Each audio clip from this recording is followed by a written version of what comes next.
Not Jeopardy! Hello everyone, welcome to Not Jeopardy. Here are your contestants today, Osiris and Thoth.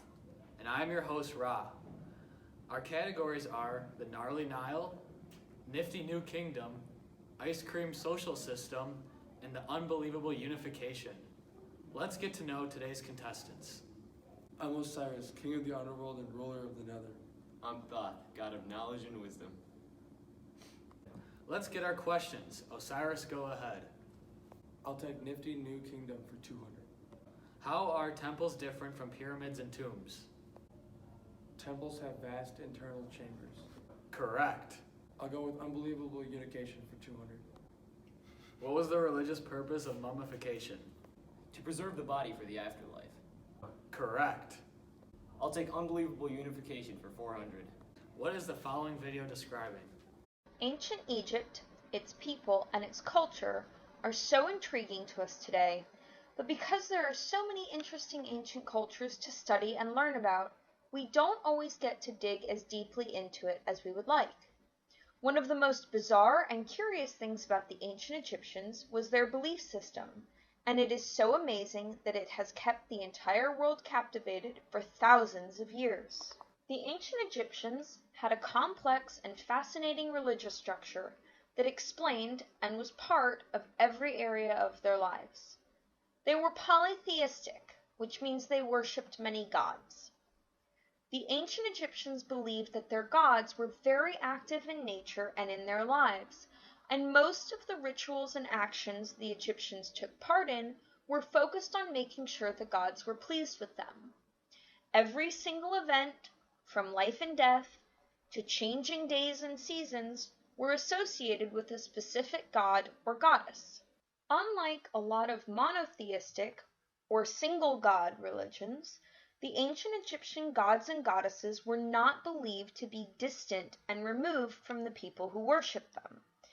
The ancient Egyptians believed their gods had wants, needs, desires, likes, dislikes, and relationships just like humans.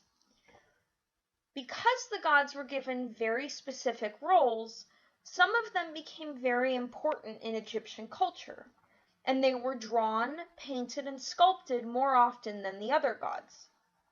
This is why, when we study ancient Egypt today, we hear so much about Horus, the oldest god, Ra, the sun god, Isis, the mother goddess, and Osiris, the god of the dead. Like a lot of modern rulers, the pharaoh was a central figure in the Egyptian religion. Scientists and historians haven't been able to decide if he or she was considered a god.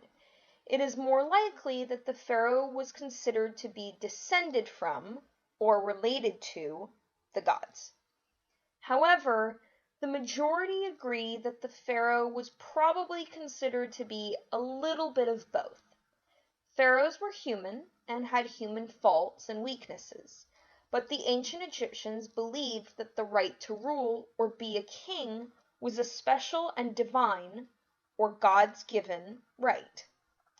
The pharaohs were usually believed to be the children of Ra, because they controlled society in the same way that Ra controlled the seasons. They were also always connected to Horus, because he was the god of kings. The most famous aspects of the ancient Egyptian religion are their beliefs about death and life after death.